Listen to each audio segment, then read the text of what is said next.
Hi everyone, welcome to your channel. So today's video is part 2 of organs of the government, the legislature. So इस video में हम rest of the topics cover करेंगे. Let's see. Alright, so हमें functions से continue करना था. Now functions हमें Lok Sabha, Rajya Sabha and USA के अंडर जो House of Representatives and Senate है उसको उसके functions को भी पढ़ना है. ओके सो सबसे पहले हम देखते हैं फंक्शंस के अंडर है legislative function. Legislative function is related to law making या लॉ में लोकसभा या राज्यसभा का क्या काम होता है. ठीक है, if you look at the first point, an ordinary bill can be introduced in either Lok Sabha और Rajya Sabha. So first point says that कोई भी ordinary bill, remember it has to be ordinary bill. Money bill जो होता है ना, it can only be introduced in Lok Sabha. So Lok Sabha में ही सिर्फ money bills जो होते हैं they can be introduced. Rajya Sabha में नहीं हो सकता. लेकिन ऑर्डिनरी बिल वो चाहे तो लोकसभा चाहे तो राज्यसभा किसी भी हाउस में इंट्रोड्यूस किया जा सकता है. Alright, moving on to the next point. So यहाँ पे हमने समझ लिया कि एक ऑर्डिनरी बिल लोकसभा राज्यसभा कहीं पे भी इंट्रोड्यूस किया जा सकता है. Once one house passes the bill, it goes to the other house for approval. So once one house passes the bill, it goes to the other house for approval. For example, सबसे पहले हमने समझा कि लोकसभा या राज्यसभा में से कोई भी बिल इंट्रोड्यूस कर सकता है. यहाँ पे हम लोकसभा को कंसिडर करते हैं कि लोकसभा ने बिल को पास किया है. This is the first house जहां पे इंट्रोड्यूस हुआ है बिल, एंड यहां पे इंट्रोड्यूस होने के बाद it has passed to Rajya Sabha. Okay, so one house passes the bill, once one house which is Lok Sabha it passes the bill, it goes to the other house Rajya Sabha for approval. Approval के लिए वो राज्यसभा के पास जाता है. After both houses approve it, the president signs it and it becomes a law. After both houses approve it, so जब लोकसभा और राज्यसभा दोनों ही इस बिल पर अप्रूव कर देते हैं, फिर वो जाता है प्रेसिडेंट के पास. Then it goes to president. ठीक है, and it becomes a law. जब प्रेसिडेंट उसमें साइन कर देते हैं उसके बाद वो लॉ बन जाता है. So this is the first part. If you see कि लोकसभा राज्यसभा कहीं पे भी ऑर्डिनरी बिल इंट्रोड्यूस किया जा सकता है. जैसे ही एक हाउस ने पास कर दिया बिल, दूसरे हाउस के पास जाता है फॉर अप्रूवल. जब दोनों हाउसेस से अप्रूवल मिल जाता है, it goes to president. President उसमें साइन करते हैं and then it becomes then the ordinary bill. ठीक है, ऑर्डिनरी बिल जो है वो लॉ बन जाती है. Now from the fourth point, if you see in real life, most bills, about 90%, start in the Lok Sabha. After passing there, they are sent to Rajya Sabha. ठीक है, तो basically इस लाइन में कहा जा रहा है कि most of the bills which is about 90%, ज़्यादा से ज़्यादातर बिल्स जो होती हैं वो लोकसभा में ही इंट्रोड्यूस किया जाता है एंड वो लोकसभा से राज्यसभा में भेजा जाता है. ठीक है, मोस्ट ऑफ द बिल्स कहाँ इंट्रोड्यूस होती हैं? आपकी लोकसभा में ही इंट्रोड्यूस होती हैं. Now if you see the fifth point, if the Rajya Sabha rejects the bill or suggests changes, ठीक है, तो यहाँ पे अगर अप्रूव करने की बजाय, इफ यू सी अप्रूव करने की बजाय उसने या तो रिजेक्ट कर दिया बिल को या कुछ चेंजेस सजेस्ट किए हों, तो लोकसभा को रिकंसिडर करना पड़ेगा. ठीक है, ये होगी एक सिचुएशन. ठीक है, यहाँ पे क्या था सिचुएशन कि ठीक है दोनों लोग ने अप्रूव कर दिया है, लेकिन यहाँ पे क्या है, जैसे ही लोकसभा से पास होकर आई राज्यसभा पे अप्रूवल के लिए, लेकिन राज्यसभा ने क्या किया, बिल को कर दिया रिजेक्ट, या कुछ चेंजेस उन्होंने सजेस्ट कर दिए। अब लोकसभा को इस बिल को रिकंसिडर करना पड़ता है। ठीक है, फिर से वो लोग बिल को देखते हैं, समझते हैं। ठीक है, now if you see the sixth point, if the Lok Sabha repasses it and Rajya Sabha is still not prepared to pass it, a deadlock occurs.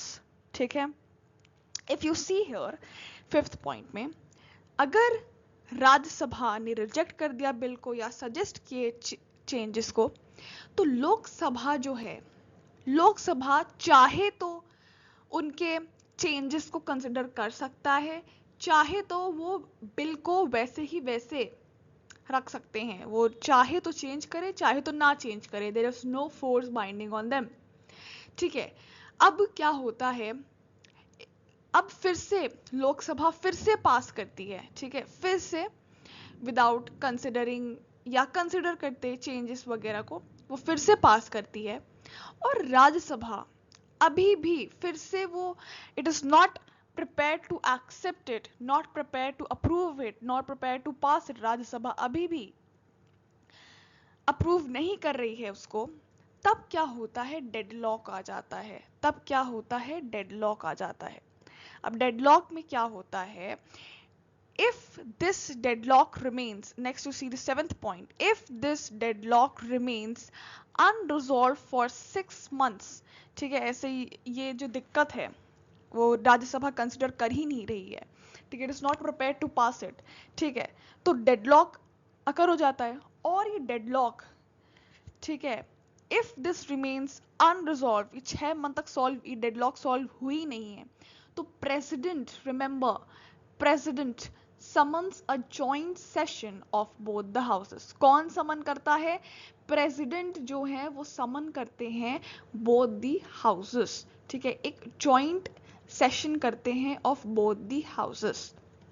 Super important है, इसको बहुत इंपॉर्टेंट मार्क कर लो तुम लोग, ये बहुत ही ज्यादा इंपॉर्टेंट है। ओके, या so if you see eighth point, in the joint session, अब क्या होता है, प्रेसिडेंट ने जॉइंट सेशन रखाया।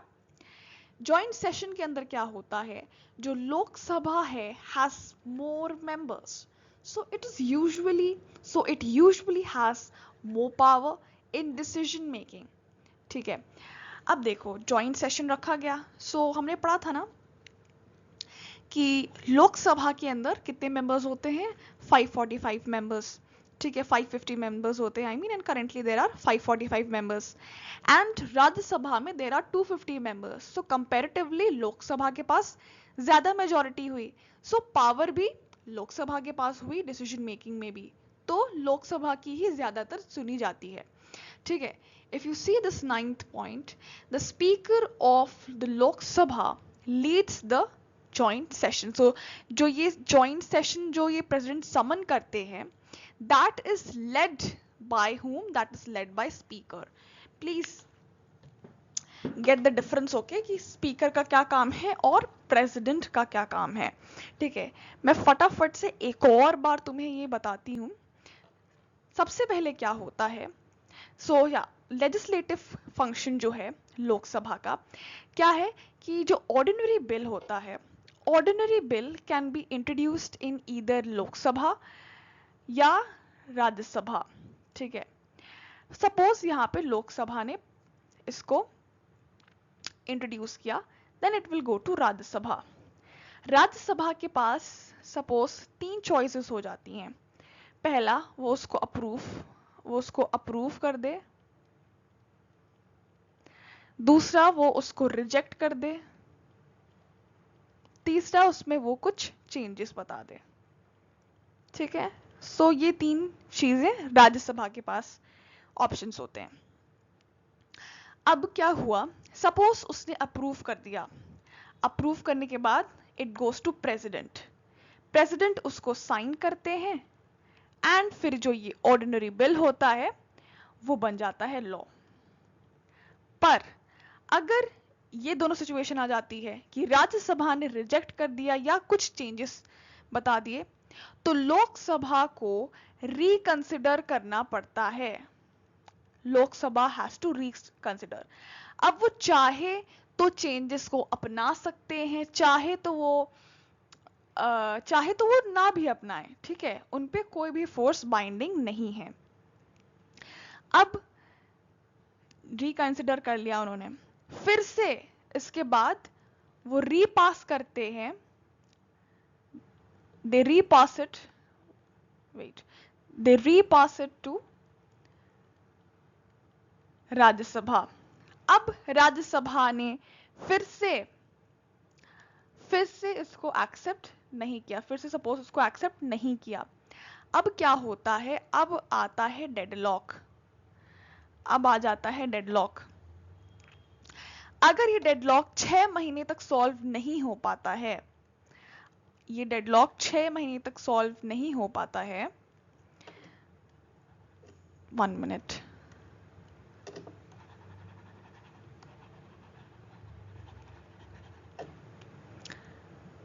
या फॉर इंस्टेंस ये डेडलॉक देखो यहाँ पे राज्यसभा ने फिर से उसको एक्सेप्ट करने से मना कर दिया, सो फिर एक डेडलॉक अकर हो जाता है। अगर 6 मंथ्स के अंदर अंदर डेडलॉक अकर नहीं होता है, आई मीन सॉल्व नहीं होता है, तो प्रेसिडेंट जो होते हैं, he summons a joint session, he summons a joint session of Lok Sabha and Rajya Sabha, and इन दोनों को लीड कौन करता है, इन दोनों को लीड करने वाले कौन होते हैं, वो होता है स्पीकर। ओके, स्पीकर जो होते हैं वो लीड करते हैं इस जॉइंट सेशन को। और पॉइंट्स जो हमें याद रखने वो ये हैं कि 90% of the bills, most of the bills जो होते हैं वो लोकसभा में ही इंट्रोड्यूस होते हैं। And another thing that you have to remember कि क्योंकि लोकसभा में there are more number of members, so उसके पास ज्यादा पावर होती है इन डिसीजन मेकिंग। बस इतना सा ही है तुम्हें याद रखना है। ये सेम चीज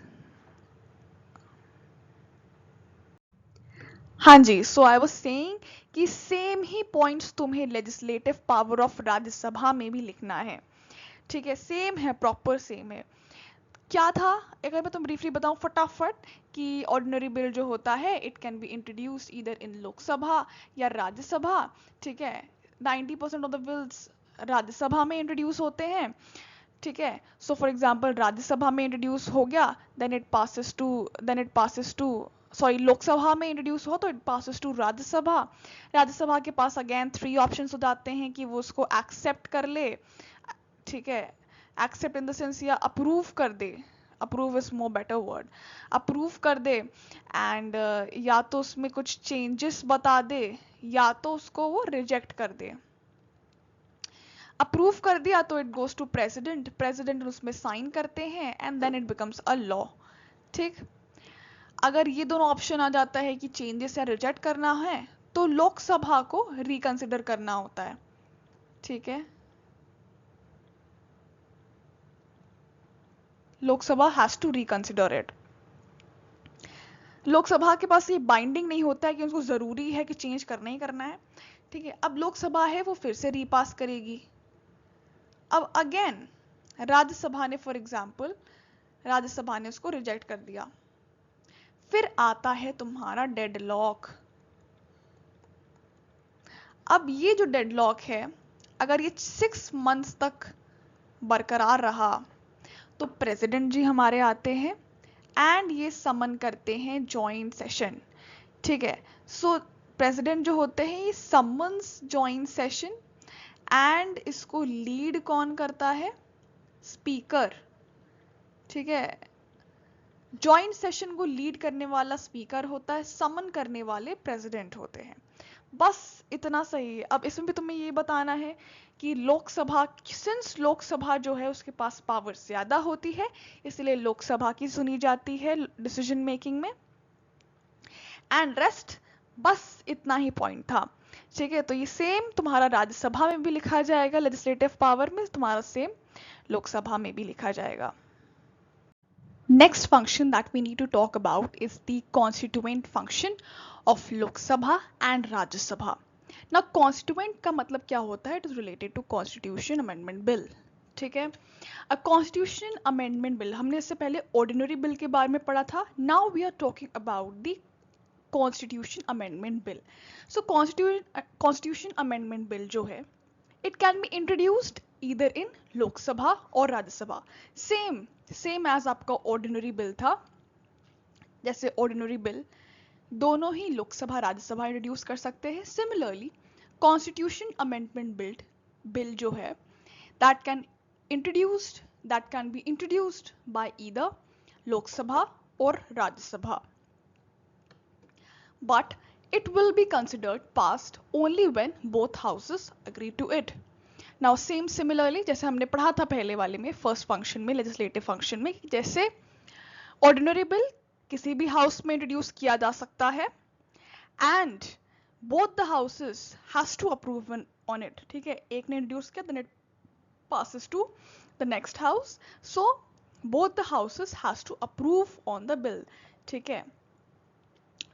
Next thing is, this process must follow the rules given in the article 368 of the constitution. This article is super important, make sure you learn this article 368। इसके बारे में हम डिटेल में पढ़ेंगे हमारे आगे आने वाले चैप्टर्स में, ठीक है। फिलहाल के लिए you remember this article 368 of the constitution, it tells about the amendment, how the amendment processes can be taken place, ठीक है।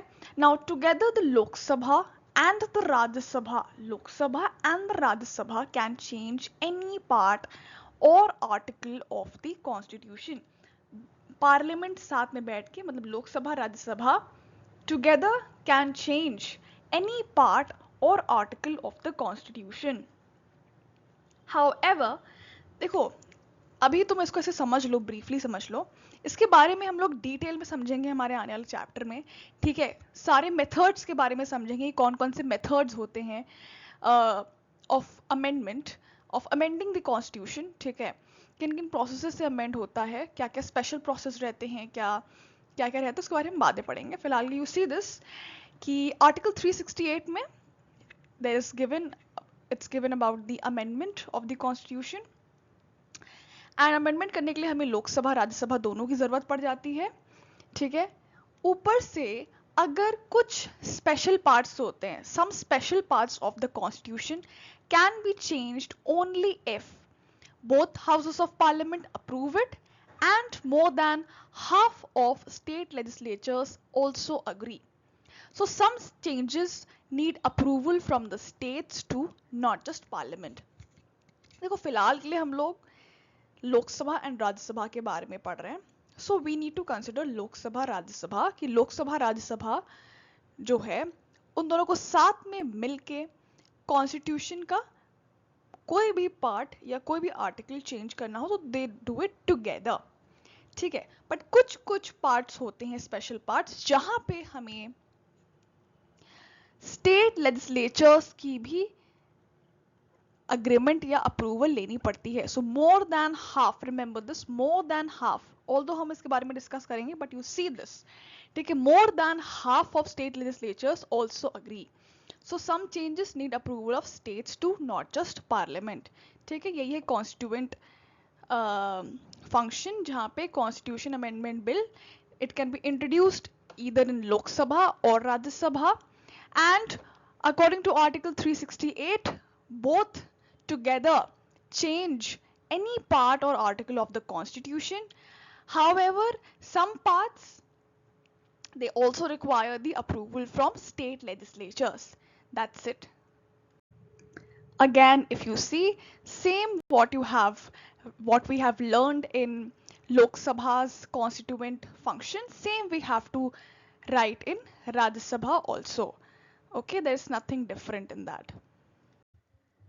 Alright, the next topic that we'll be talking about is executive, ठीक है। अब इस point को ना ध्यान से समझना, थोड़ा सा हल्का सा कॉम्प्लिकेटेड होगा लेकिन समझ जाओगे तुम लोग, ठीक है।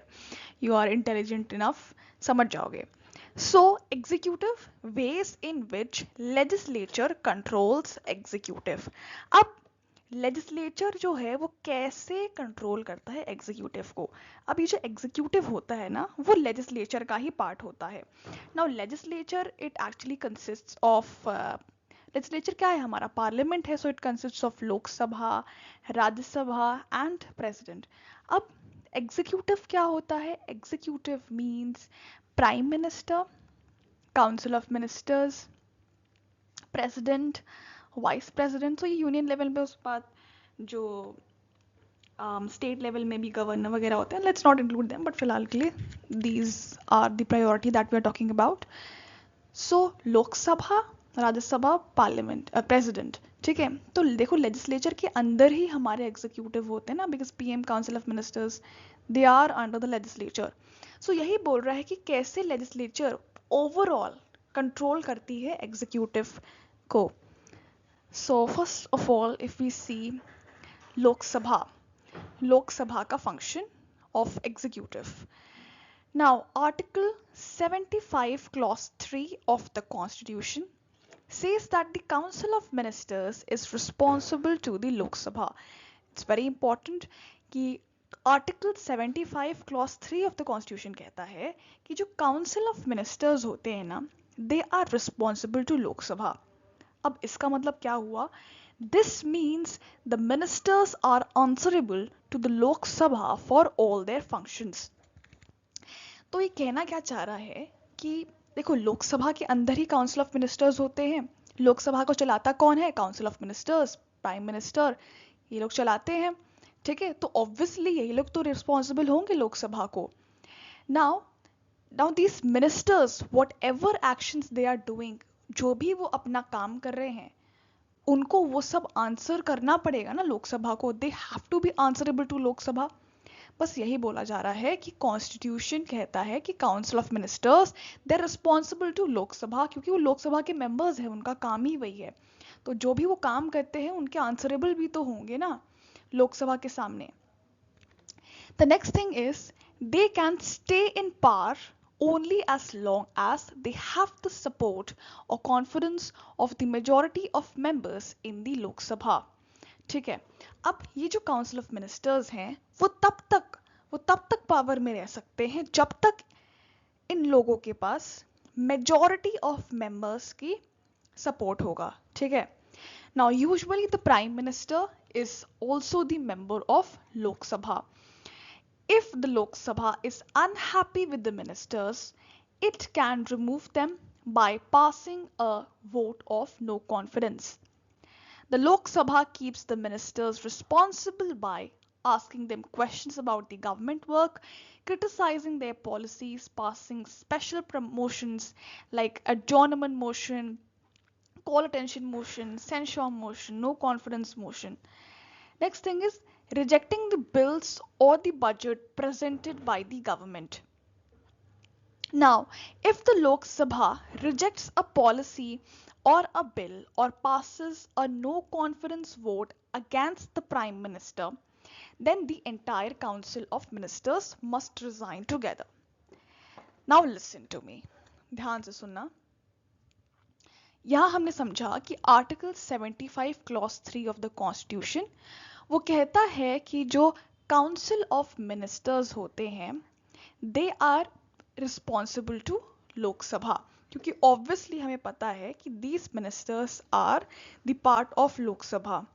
सो इनके जो भी एक्शंस होंगे they will be responsible, they will be answerable to Lok Sabha for their actions.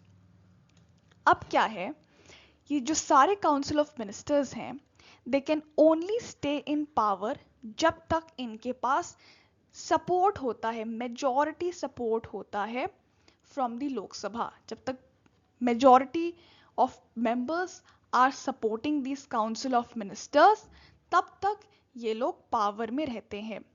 Now next thing, जो प्राइम मिनिस्टर होते हैं, प्राइम मिनिस्टर अक्सर लोकसभा से होते हैं। नाउ सी, जरूरी नहीं है कि जो प्राइम मिनिस्टर है वो लोकसभा से ही हो, he can be from Rajya Sabha also, but usually जो प्राइम मिनिस्टर होते हैं वो लोकसभा से होते हैं and prime minister is the member of Lok Sabha.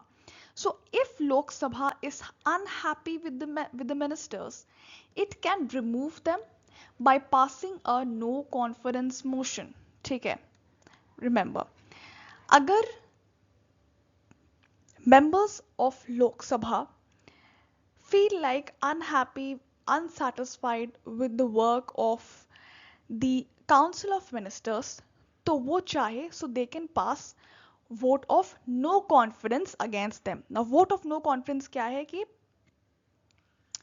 if they're dissatisfied by their work, they can pass this and then the Lok Sabha has to resign. Okay, Lok Sabha, the members has to resign. Now, how the Lok Sabha keeps the ministers responsible? पहली बात तो vote of no confidence करके, ठीक है? अब उन पे questions पूछ के उनसे क्वेश्चंस पूछ के कि तुम्हारे एक्शंस कैसे हैं, ठीक है, उनके जो काम कर रहे हैं, गवर्नमेंट वर्क कर रहा है, सो उसके प्रति सवाल पूछ के, ठीक है, क्रिटिसाइजिंग देयर पॉलिसीज, उनके पॉलिसीज को क्रिटिसाइज करके, ठीक है, and then passing these motions, adjournment motion, call attention motion, censure motion, no confidence motion. Okay, so if you see, if I'll tell you about ki for example what is adjournment motion जैसे कि जब कोई national emergency आ जाती है तो normal work को रोककर उस पर डिबेट हो जाती है, ठीक है.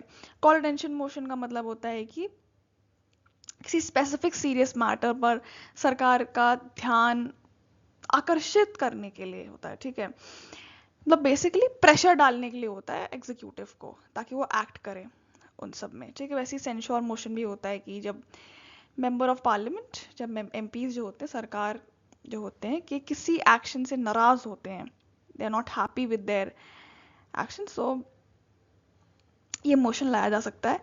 And it doesn't remove the government but expresses disapproval, एक तरह से वार्निंग हो जाती है, ठीक है. मतलब यही बता रहे हैं कि कैसे ऐसे ही सारे नो कॉन्फिडेंस मोशन भी होता है कि कैसे अगर मेजॉरिटी ऑफ एमपीज का सरकार पर भरोसा नहीं होता है तो ये मोशन पास किया जा सकता है.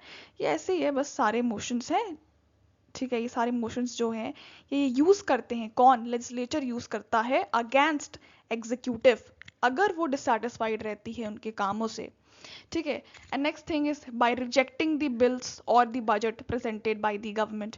Okay, now if the Lok Sabha rejects a policy or a bill or passes a no confidence motion against the prime minister, then the entire council of ministers must resign, because obviously ये दर्शाता है, ठीक है, prime minister along with the council of minister has to resign, क्योंकि obviously ये एक week government दर्शा रही है, राइट. तभी ये सारे नो कॉन्फिडेंस मोशन पास हुए हैं या कोई पॉलिसी और बिल जो है वो पास हुई है. So you can see how executive is being controlled by the legislature here, ठीक है. कैसे council of ministers they are responsible for their actions to Lok Sabha, and कैसे लोकसभा लेजिस्लेचर जो है अगर डिससैटिस्फाई होती है उनके काम से, कैसे वो इन मोशंस को पास कर सकती है, कैसे वो बिल्स को, बजट को, ठीक है, रिजेक्ट कर सकती है, उनको क्रिटिसाइज कर सकती है, उन्हें क्वेश्चन कर सकती है. So you can see how much power legislature holds against the executive. And once these motion or these bills are being rejected then against the prime minister, then the entire council of minister has to resign, ठीक है. Are you getting what I'm saying? I hope I am making sense to you. अगर कोई दिक्कत होगी ना तो please let me know in the comment section. Okay everyone, so now we'll be talking about the executive power of Rajya Sabha, कि कैसे executive को Rajya Sabha control करती है. इनफैक्ट राज्यसभा कंट्रोल करती ही नहीं है. हाँ जी. सो असली पावर जो होती है वो लोकसभा के पास ही होती है. सिर्फ और सिर्फ लोकसभा ही कंट्रोल कर सकती है एग्जीक्यूटिव्स को. Okay, if you read here, the real power to control the government, yeah, council of ministers, lies with the Lok Sabha and not the Rajya Sabha. Did you get it now?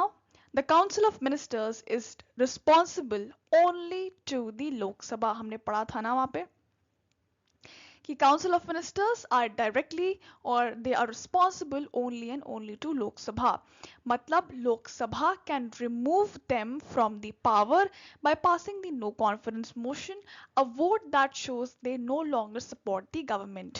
ठीक है, क्या मतलब कि जो real power होती है ना control करने की एग्जीक्यूटिव को, वो सिर्फ और सिर्फ लोकसभा के पास होती है, राज्यसभा के पास नहीं होती है। जो लोकसभा होता है वो रिस्पॉन्सिबल होता है, सॉरी काउंसिल ऑफ मिनिस्टर्स जो होते हैं they are responsible to Lok Sabha, and Lok Sabha has to be answerable for all their actions, and Lok Sabha can remove them by passing the no confidence motion, yeah, all the motions and all the by rejecting the bills etc that we have studied initially। ठीक है, वो सारे process के through वो control करती है executive को। Now Rajya Sabha members they can not remove the ministers, but they can ask questions about what the ministers are doing, like they ask questions about the government work that they are doing, then they can criticize their policies, they can ask for information, move adjournment motion, like to discuss on serious matters at that point। ठीक है, like बाकी सारे काम को छोड़ के उस time पे जो सीरियस मैटर है उसमें फोकस करें एग्जीक्यूटिव जो है। सो ये सारी चीजें यूज कर सकती हैं Rajya Sabha, but they can not remove the ministers, वो सिर्फ और सिर्फ लोकसभा के पास ही पावर होती है। Now the member of Rajya Sabha can also become and remain prime minister if the majority party or a group in the Lok Sabha accepts him as their leader। तो क्या होता है कि जरूरी नहीं है, but most of the times Lok Sabha से ही जो प्राइम मिनिस्टर होते हैं वो चुने जाते हैं, but it is not written compulsorily कि लोकसभा से ही आपके प्राइम मिनिस्टर चुने जाएंगे। आप चाहें तो राज्यसभा से भी प्राइम मिनिस्टर को चुन सकते हैं। ठीक है, so prime minister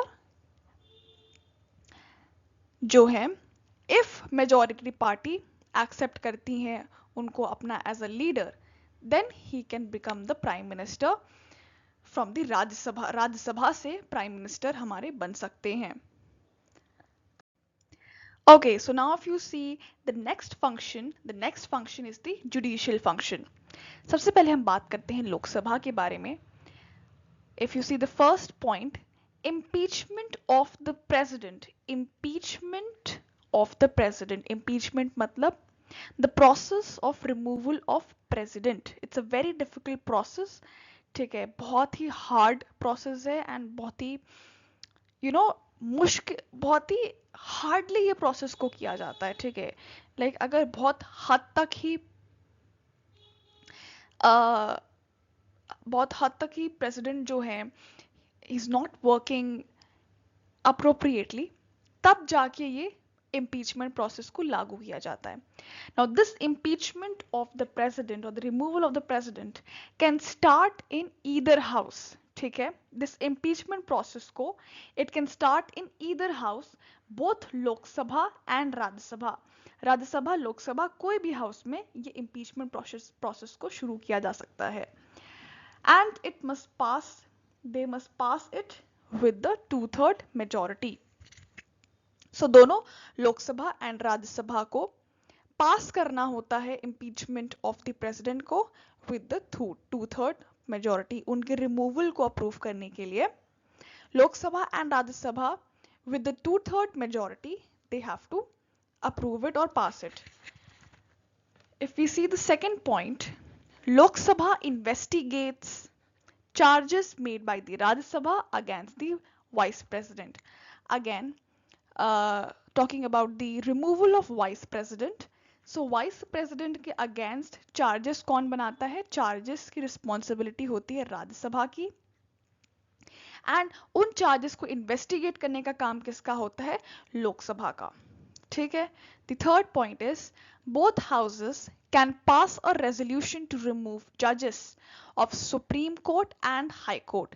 next point जो है लोकसभा के पास, नेक्स्ट पावर जो है वो है कि it can, both the houses, दोनों Lok Sabha and Rajya Sabha, they can pass a resolution ठीक है, to remove the judges of the Supreme Court and the High Courts. If we see the fourth point में है, they can also recommend the removal of the top officers like Attorney General, Chief Election Commissioner, Comptroller, and Auditor General. So they can also recommend the removal of the top officers. Please highlight this point, recommend also. ठीक है, just a second. Yeah, please highlight this word recommend. Yeah, so they can recommend the removal of top officers like Attorney General, Chief Election Commissioner, and then you have Comptroller and Auditor General. Now, fifth point is Lok Sabha can punish anyone. Lok Sabha can punish anyone, even its members or citizens, for contempt of the house. Contempt of the house, अगर कोई भी disrespect show किया या dishonor किया लोकसभा में, ठीक है, it can punish the member or any of the citizen. So these are the 5 judicial functions कि कैसे impeachment of president है, कैसे उनके पास power है to impeach the president, then how Lok Sabha has the power to investigate the charges, then it can also pass a resolution to remove the judges, then it can also recommend the removal of top officers like Attorney General, Chief Election Commissioner, Comptroller, and Auditor General. And next, how it can punish any citizen or the member अगर किसी ने भी house में कोई भी disrespect show किया या dishonour किया. ओके, अब राज्यसभा के जुडिशियल फंक्शन की बात करें तो see the first point. Impeachment of the president can start in either house, but Lok Sabha and Rajya Sabha must pass it with the 2/3 majority. ये हमने सेम लोक सभा में भी पढ़ा था कि प्रेसिडेंट के इम्पीचमेंट के लिए लोकसभा एंड राज्यसभा किसी भी हाउस में ये स्टार्ट हो सकता है इम्पीचमेंट का process, and it must be passed by 2/3 majority. Okay, the second thing is both houses can pass a resolution to remove judges of Supreme Court or High Court. Again, same हमने लोकसभा में पढ़ा था कि to remove the judges of Supreme Court and High Court, both the houses, that is Lok Sabha and Rajya Sabha, they pass a resolution. Okay, now if you see the next point, charges against the vice president are made in the Rajya Sabha only. जैसे हमने वहाँ पढ़ा था ना कि जो भी charges होते हैं against the vice president, वो बनाता कौन है? राज्य सभा, and उसको investigate करने का काम लोक सभा का होता है. Next point is it can pass resolutions to remove high officers like Attorney General, CAG's Comptroller and Auditor General, and Chief Election Commissioner. Again, we have done this point earlier. Next is if Lok Sabha is dissolved. अगर लोक सभा dissolve हो जाती है, means before the completion of its term लोक सभा dissolve हो जाता है, राज्य सभा can approve emergency declared by the president. So राज्य सभा चाहे, so it can approve emergency declared by the president. ठीक है, वैसे emergency needs the requirement of the parliament, but for instance अगर लोक सभा dissolve हो जाती है, राज्य सभा has the special power and it can approve emergency which is declared by the president. Okay, so this is all about the judicial functions of Rajya Sabha, and also we have done about the Lok Sabha. The next function that we'll be talking about is the electoral function. So if you see of Lok Sabha, the first point says that the elected members of Lok Sabha, so लोक सभा के वो members, वो representatives जिन्हें हम directly elect करते हैं, ये रिप्रेजेंटेटिव्स प्रेसिडेंट के इलेक्शंस में वोट करते हैं. Okay, did you get it? The first point says कि elected members of Lok Sabha they vote in the election of the president. ठीक है. The second point says all members of Lok Sabha and Rajya Sabha they together elect the vice president. ठीक है. Both the members of Lok Sabha and they elect the members of vice president. The third point says Lok Sabha members also elect the speaker and the deputy speaker from among themselves. So Lok Sabha के जो members होते हैं they also elect speaker and the deputy speaker from among themselves. So Lok Sabha क्या क्या करता है? Yes, so I was saying that कि जो लोक सभा होती है Lok Sabha, they participate in the election of president. They also participate in the they also participate in the election of vice president, and they also elect the speaker as well as the deputy speaker. Now, talking about the Rajya Sabha again it elects the members of सी राज्यसभा की बात करें तो राज्यसभा में the first two points are same as above, which means that Rajya Sabha भी हमारे president के election में vote करते हैं, वाइस प्रेसिडेंट के इलेक्शन में भी वोट करते हैं. Then instead of speaker and deputy speaker यहाँ पे कौन होते हैं? डेप्यूटी चेयरमैन होते हैं. So Rajya Sabha members elect the deputy chairman, क्योंकि चेयरमैन जो होते हैं that is the vice president. Deputy chairman जो होता है वो इलेक्ट किया जाता है राज्यसभा के द्वारा. Okay. Now the last function that we'll be covering today is the financial function. Now Lok Sabha, if we talk about Lok Sabha, see the first point, money bills like bills related to taxes or government spending can be introduced only in लोक सभा. ठीक है, मैंने बताया था पहले कि कैसे उस टाइम जब हमने ऑर्डिनरी बिल पढ़ा था उस टाइम बताया था कि only money bills can be introduced इन लोकसभा, ये राज्यसभा में इंट्रोड्यूस नहीं किया जा सकता है. Second thing, once passed by the Lok Sabha, the bill is sent to Rajya Sabha. अब लोकसभा से पास होके it will go to Rajya Sabha, and Rajya Sabha can only delay it for 14 days. उनको 14 days के अंदर ही अंदर decision लेना होता है. The third point, if Rajya Sabha does not pass it within 14 days, the bill is considered passed by both houses and it is sent to President for the signatures. ठीक है. Fourth point, if there is any doubt whether a bill is a money bill or not, the Speaker of the Lok Sabha decides, and his decision is final and it cannot be challenged. This is not G, it is D. Challenged in a court or even in the Rajya Sabha or in the Lok Sabha. Now, fifth point, this shows that Lok Sabha controls the finances of the country and is called the real custodian of the national purse. See, look at the 5 points. सबसे पहले जो money bill होता है that can only and only be introduced in the लोक सभा and लोक सभा से ये पास होता है राज्यसभा के पास. Now राज्यसभा के पास 14 days होते हैं, within that time period उन्हें decision लेना होता है. For example, अगर उन्होंने 14 days के अंदर अंदर बिल को पास नहीं किया, so it is considered कि वो पास हो चुका है.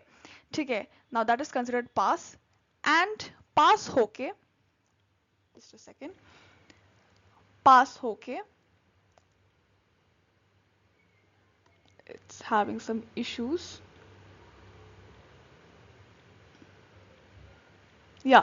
पास होके वो प्रेसिडेंट के पास जाता है for the signatures.